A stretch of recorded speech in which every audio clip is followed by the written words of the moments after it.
8-rotored helicopter, and the reason that I use 8 rotors is so that if one fails, it'll still fly. If I were only using 6 or 4, it'll just fall out of the sky. A series of photographs around the country from above with the aerial helicopter. Octocopter fly. It's a big goofball. Big complexity. Oh my God!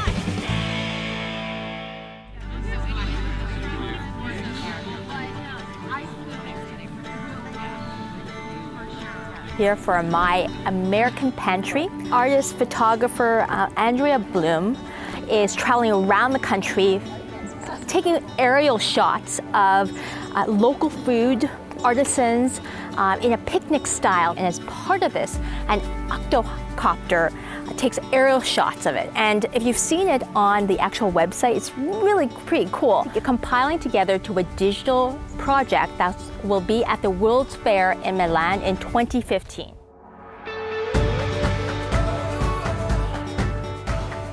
And we're doing a series of shots where we will make a map, an interactive map of American food and drink. So it'll be a place where people can go online and press on somebody and find where that place is in the country and kind of travel there. In 2015, you're taking it all together to Milan. I hope to take it to Milan for the World's Fair. That's not a guarantee. Hey, you've got to always have a vision, right? Have a vision, a goal. Exactly. And if this could represent American food and entrepreneurship, then it would be a gift. What's in your pantry?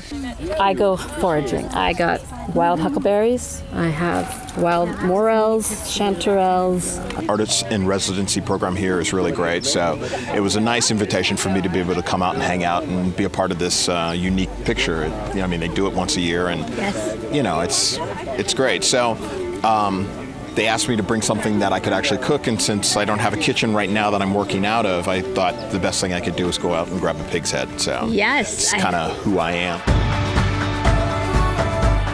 This is called an Octocopter, and it's a multi-rotored helicopter. The reason that I use 8 rotors is so that if one fails, it'll still fly. If I were only using 6 or 4, it'll just fall out of the sky. Yeah. Did you make it yourself? I did. I built it with pieces and parts. There are a few, there's quite a few parts that I purchased from other people that design, like the camera gimbal is made by a company. And then it's all remote, kind of a hobby.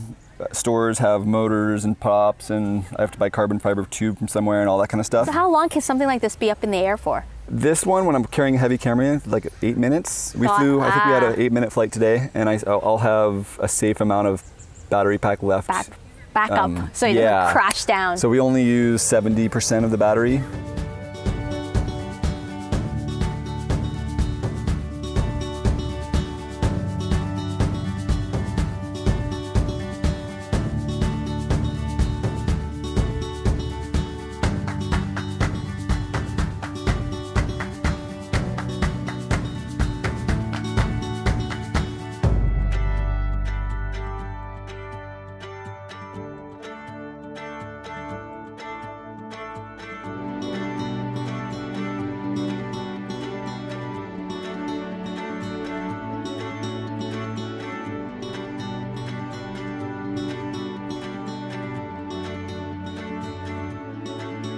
What's your inspiration? How do you stay creative? I'm constantly trying to think of how perhaps like the composition can be better, what patterns look interesting from the air, how can we make this more interesting? Oh, let's add the public, let's add some chefs, let's make a little book.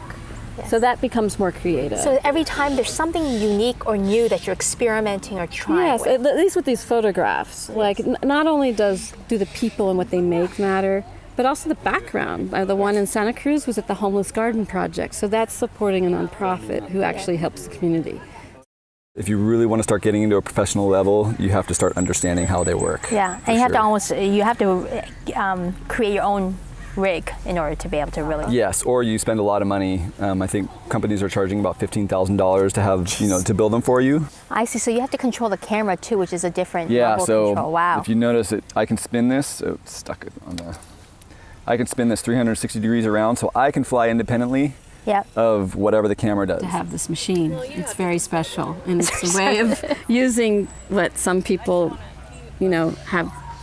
Some people call drones, and it's got a really bad connotation. But We were just talking about that. Like, what do we call this thing? 'Cause let's not call it a drone. I know. So we like octocopter or No. aerial. What do you call it? Unmanned. What's it called again? UAV. A UAV. A UAV.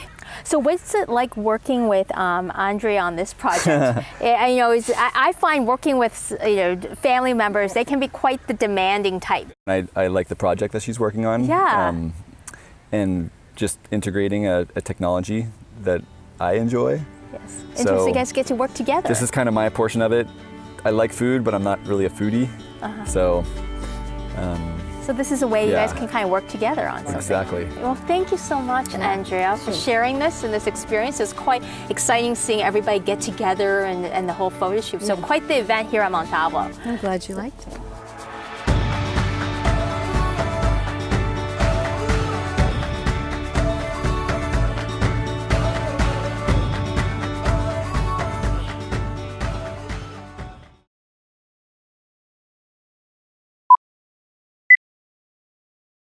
You want to Hey, hear about Clint, it? why don't you ask the questions since obviously this is your thing? Because I'm like, drones? They're not called drones. We're calling it the Octocopter.